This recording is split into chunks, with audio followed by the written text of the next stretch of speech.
أهلا بكم مشاهدينا الكرام، سعيد بلقياكم في هذه النشرة الإخبارية، وهذا أبرز عنوانها: مصرع زوجين وإصابة ابنهما في حادثة سير خطيرة بمدينة طنجة.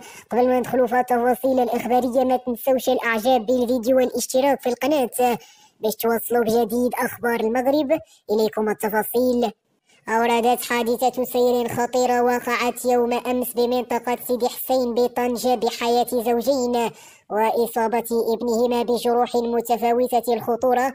نقل على إثرها إلى مستشفى محمد الخامس لتلقي العلاجات الضرورية، فيما وضع جثة الهالكين بمستودع الأموات بمستشفى دقد طفار إلى حين الانتهاء من إجراءات التسليم والدفن.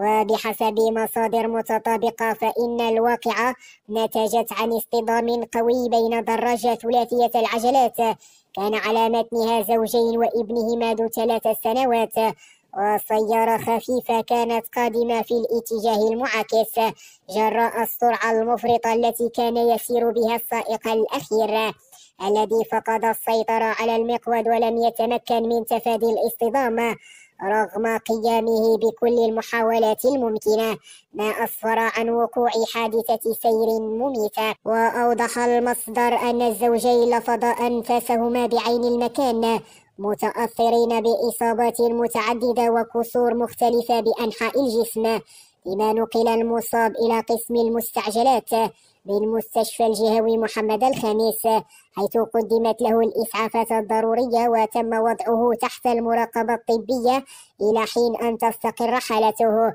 هذا وقد فتحت مصالح الدرك الملكي تحقيقا في الموضوع لمعرفة أسباب هذا الحادث وعرضها على أنظار وكيل الملك لدى المحكمة الابتدائية بالمدينة لتحديد المسؤوليات قبل اتخاذ المتعين في هذه القضية. شكرا لكم على حسن المتابعة، في أمان الله.